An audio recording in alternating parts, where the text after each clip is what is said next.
Hello বন্ধুরা, আমি রীতি বরিশাল থেকে বলছিলাম। রীতিস লাইফ চ্যালেঞ্জের ব্লগে আপনাদের জানাই আরও একবার স্বাগতম।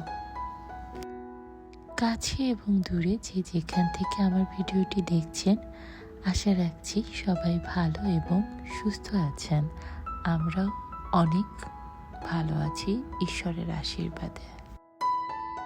অনেক দিন পর আপনাদের মাঝে হাজির হয়েছি রীতিস লাইফ চ্যানেলে আরও একটি নতুন ভিডিও নিয়ে। আজকের সকালটা একদমই অন্যরকম। আমার বাসার ক্ষুদে সদস্যদের নিয়ে কিভাবে যে আমার সকালটা কেটে যায় বা সারা দিনটা কেটে যায়, একে একে কিভাবে যে এতগুলো দিন চলে গেল নিজেই বুঝতে পারলাম না। যাদের বাসায় একদমই ছোট বাচ্চা আছে তারা হয়তো বা এই পরিস্থিতিটা বুঝতে পারবেন। সকালবেলা যেহেতু ক্ষুদে সদস্য একদম ছোট্ট, সে ঘুমাচ্ছিল আর আমি এই ফাঁকেই কিছু কাজটা সেরে নিয়ে সকালবেলা নাস্তাটা করে নিচ্ছিলাম। মায়েরা যেহেতু এরকমই হয় যে বাচ্চারা ঘুমানোর পরে যত কাজ, সে যতটুক টাইম ঘুমাবে ততটুক সময়ই আমরা কাজের ব্যস্ততায় হয়ে যায়। তারপরের উপরে আমার আরাধ্যা, এরপরে একদম আরো ছোট একজন দুজনকে নিয়ে আমি একদম হিমশিম খেয়ে যাচ্ছি। তারপরও না মনে হচ্ছে খুব সুন্দরী দিন কেটে যাচ্ছে। একদিন ওরাও বড় হয়ে যাবে, কিন্তু তখন এই ব্যস্ততা থাকবে না বা থাকবে না, তখন এই খারাপ লাগাগুলো একটা আনন্দময় সময় হয়ে থাকবে স্মৃতির পাতায়। এই দিনগুলোকে কিন্তু তখন আবার আমরা মিস করব।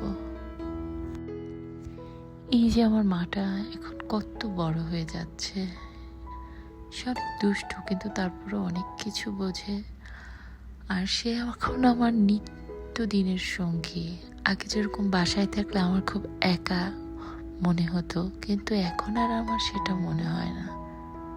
সে সবসময় আমার সাথে থাকে, সব কিছুর আমার চায়ের সঙ্গী, সকালবেলার ঘুম থেকে ওঠা পর্যন্ত একদম রাত অবধি সে আমার সাথেই। তাকে নিয়ে ব্যস্ততা কেটে যাচ্ছে আমার দিন। এরপরও আবার আর একজন বেশ ভালো মন্দ অনুভূতি নিয়েই কাটছে। এই যে সকালবেলা নাস্তাটা শেষ করে ফেললাম, তার সঙ্গে এবার কিছু কাজের চলে আসলাম। সকালের নাস্তা শেষ করে ঘরের কাজগুলো করে নিচ্ছিলাম, বিছানাটা গুছিয়ে নিচ্ছিলাম। এই ফাঁকেই যতটুকু সে ঘুমাচ্ছে আমি করে নিতে পারবো। আবার সে যখন উঠবে তখন আবার তাকে নিয়েই আমার থাকতে হবে। আবার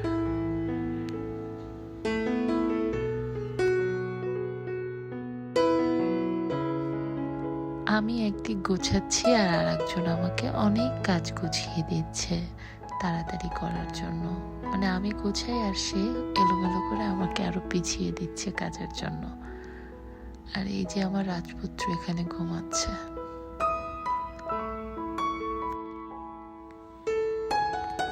এই যে ঘরটা ঝাড় দিয়ে নিলাম সকালবেলা। এরপর দেখি রান্নার প্রস্তুতিটাও নিয়ে নেব।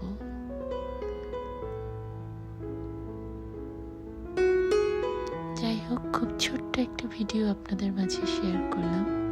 যে যেখান থেকে আমার ভিডিওটি দেখছেন, যদি ভালো লেগে থাকে তাহলে অবশ্যই আমার চ্যানেলটি সাবস্ক্রাইব করে একটি লাইক শেয়ার করে আমার পাশে থাকবেন। আর ওই যে বলেছিলাম না যে আমার চায়ের সঙ্গী, আমার সব কিছুর সঙ্গী, যে এই যে সে সবসময় এই যে মার পিছন পিছন ছুটে, এই যে লাঠি হাতে নিয়ে সে শুচ্ছে। আর এই যে একদম আমাদের ঘরের একদম ক্ষুদে সদস্য, সে উঠে গেছে ঘুম থেকে মায়ের কাজের ফাঁকে। এখন আর রান্নাটা কখন করতে পারবো সেটা জানি না, তবে আজকে এখানেই বিদায় নিচ্ছি।